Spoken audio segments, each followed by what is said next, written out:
C'est une Oshi forte, mais toujours fragile qui était sur le plateau de l'émission de Faustine Bollaert. Ça commence aujourd'hui, ce vendredi 10 février. Pour cette spéciale harcèlement et cyberharcèlement, l'animatrice est revenue avec son invité sur le cauchemar que vit cette dernière depuis 3 ans.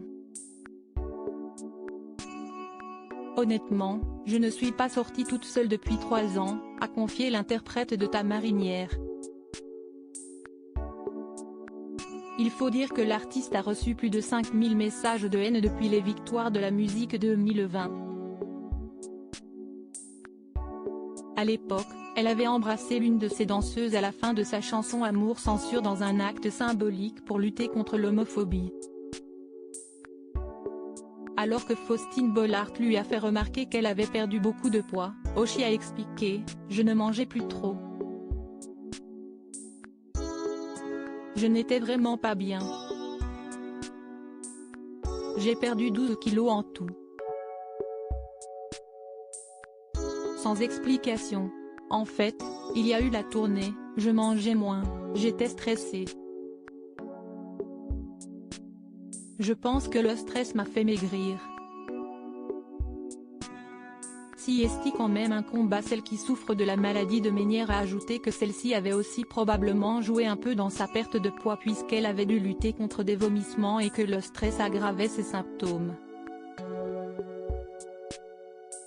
De ces 3 dernières années, la chanteuse a expliqué avoir vraiment vécu 3 ans de descente aux enfers. Quant à savoir si elle s'était demandé si elle ne devait pas arrêter sa carrière, Oshi s'est montrée cash, plusieurs fois, je me suis enfermée et j'ai dit, j'arrête.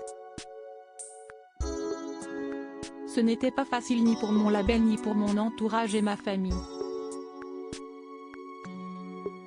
Je n'avais plus envie de vivre, sincèrement. Toujours fragile, Oshi a choisi de témoigner, même en sachant que sa venue à la télévision allait déclencher une nouvelle vague d'attaques, parce qu'elle souhaite reprendre sa vie en main. Je sais que c'est un peu un cercle vicieux, mais d'un côté j'ai envie de revenir, j'ai envie de faire de la musique, d'aller bien. Donc, c'est quand même un combat, a-t-elle raconté, émue. Un témoignage fort de la part de la jeune femme de seulement 26 ans. Article écrit en collaboration avec 6 médias Crédit Photo, capture d'écran France 2.